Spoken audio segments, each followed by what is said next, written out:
and your Amazon pays your $300 of dividends. This is a pleasure, isn't it? Just keep listening to me and I will ruin your feelings of pleasure from the dividends by mathematics and science. There are a lot of YouTube channels that recommended dividend strategy and making a cherry stock picking of dividend stocks. I suppose you've already seen a lot of them and I will probably attract a lot of hate here, so let's go. Hello my money lovers, the same as you are here. The main idea of my video is a dividend strategy based on false premises, containing only a few advantages, and they are not about money and profitability.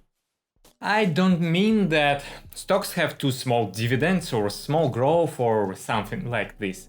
It may seem strange, like many science discoveries and facts, but we have no any evidence that dividend stocks are better than non-dividend stocks.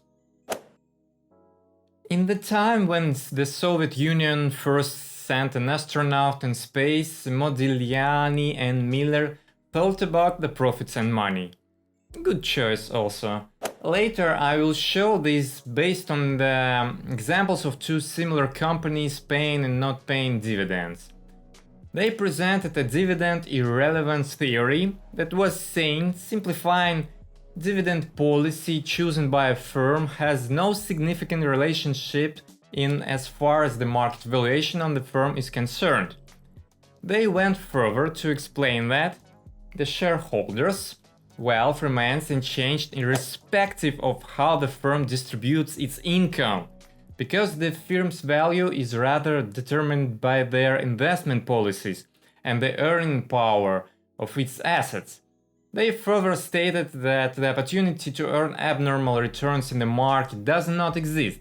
That is, owners are entitled to normal market returns adjusted for risk. I need to mention that they made this conclusion in an environment of irrational investors and markets, where investors always choose securities with higher returns. They may not seem similar to how investors nowadays are doing their investments. Let's imagine two companies, the first and the second. Hard? I own 10 shares of Amazon at $3,000 per stock, and this imaginable Amazon doesn't pay dividends, and you own 10 shares of Amazon that pays dividends. They are the same on everything, therefore they have the same expected returns. At the Thanksgiving Investors Day, ex-dividend date, stocks cost $3,300 and your Amazon pays your $300 of dividends. This is a pleasure, isn't it? Just keep listening to me and I will ruin your feelings of pleasure from the dividends by mathematics and science. No thanks, no thanks. And before it will happen, it's better to ask you to invest in like button now, as Warren Buffett does. I really appreciate your help, so my Amazon has decided not to pay and return everything in the business.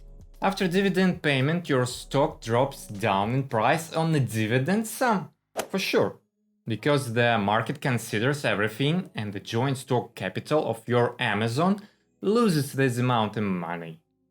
Therefore, now you have 30,000 in Amazon stocks and 3,000 in cash, and I have $33,000 in stocks. So here is no difference.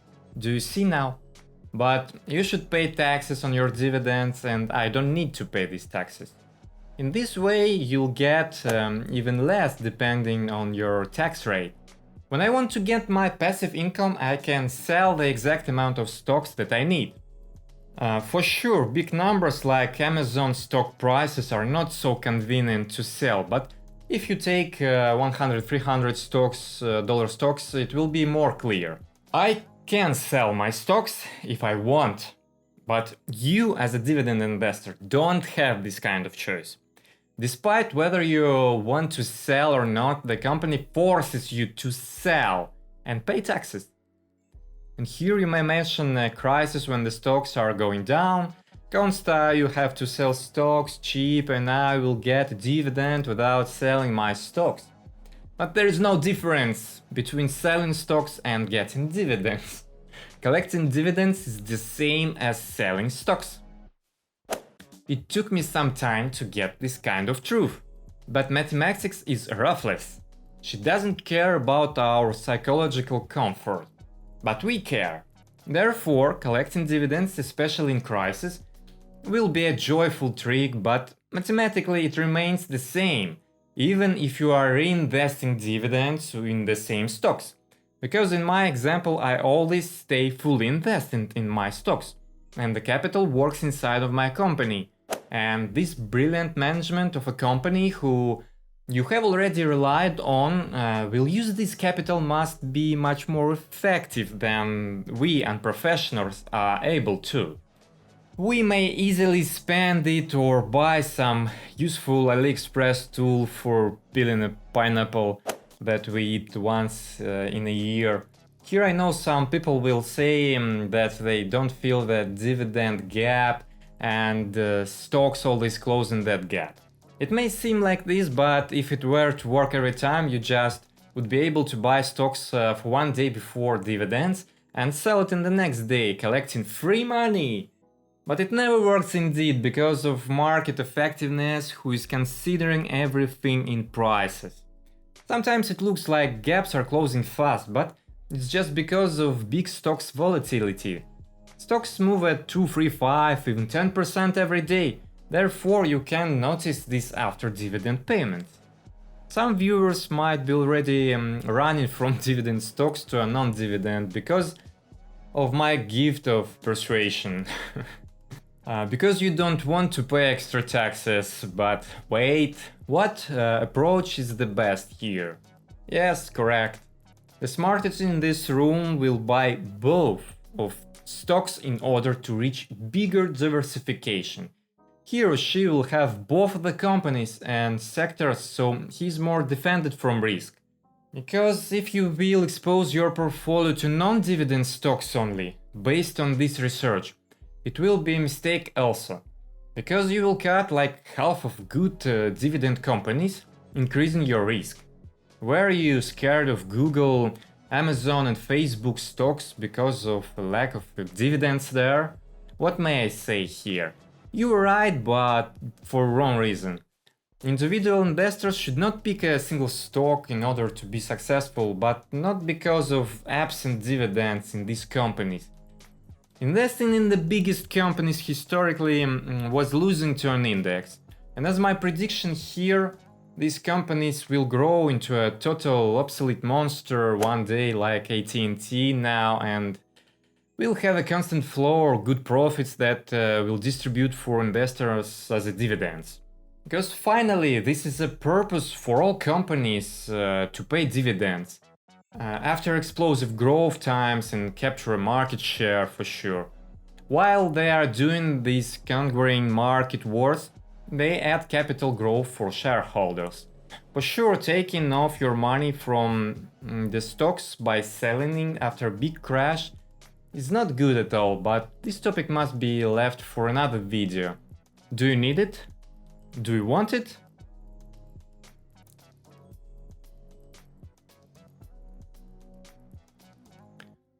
I'm a human also, therefore I like dividend stocks also, and these warm dividends dripping in my account warms me, but nowadays I just keep in mind that dividends are not defining.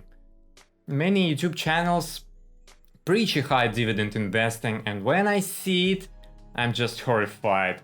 For example, they recommend a QYLD ETF that pays 12% annually, and that may seem a good bargain because they also have some capital appreciation, but it's pretty risky strategy inside of it, and it already underperform an easy S&P 500 index in the good times. So just ask yourself what will happen with this ETF in a really bad time, for example, or when something will go out of plan. Take a look please, what profitability curve will you choose here? What do you like more, blue pill or orange pill? Why do some tubers recommend it? Just because of big dividends monthly?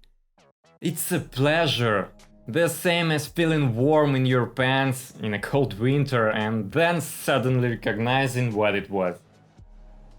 You just lost your money compared to a simple S&P 500 index, man. Sorry, it happens.